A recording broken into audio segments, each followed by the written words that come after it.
The Triangle. Every newscast, every hour, every single day. WRAL News. That's coverage you can count on. Using AI to summarize product reviews. And how about this? De-influencers are trying to persuade masses. I'll take it from here, Ken. Some talking tech stories this morning. Amazon is exploring ways to sift through all of those product reviews on listings. The company is using artificial intelligence to summarize those thousands of comments on products on its site in order to reduce the time it takes us to read all of those reviews. The summaries will include positive and negative feedback about products, and a disclaimer will say that it is AI generated. Amazon says it plans to invest in AI across all of its businesses.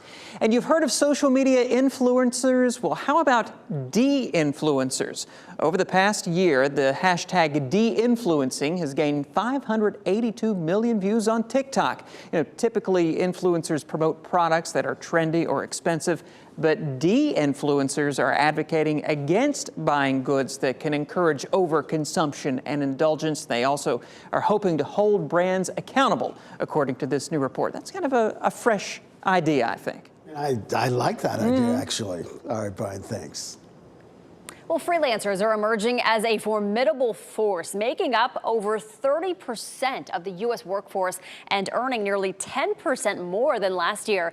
Laura Podesta, public relations manager at Fiverr, is here to discuss the growing freelancer market and why independent workers are feeling financially secure despite a rapidly changing economy. Laura, welcome. Thank you so much for joining us this morning. It's good to be here. Thanks, Michelle, for having me. Of course. So talk to us about this. What does this year's Freelance Economic Impact Report reveal? So just to remind your viewers, Fiverr is a freelance marketplace. We connect freelancers to companies around the world. And every year we do this deep dive into the U.S. freelance economy. We try and figure out how it's growing, what the revenue looks like, and then we rank the top 30 cities by both population and revenue. And this year we found that it is in fact growing as it has been year over year. Last year, freelancers made $286 billion, as you mentioned at the top. That's a 10% increase from the year prior. There's an estimated 6.7 skilled independent workers in the U.S. So this is a population that is just really exploding, and it's one that everyone should pay attention to. Yeah, absolutely. And Laura, which industry is most likely, you think, to have the most satisfied freelancers? So the report breaks down the skilled independent workers into three different categories. There are professional services, so business consultants, people in legal services, accounting, and then technical services. That would be data processing and architecture, and then creative services like art, photography, voiceover, et cetera. And what the report found is that the professional services sector, the first one I mentioned, that is the largest. It's also the largest by revenue. And if you're in that sector and you ask for a raise, as 45% of them did last year, they're most likely to get that raise. And that's because of increased demand. They've been able to ask for raises because they keep getting so much work. Yeah, and I imagine that freelancers make more money if they live in certain areas. Is that true?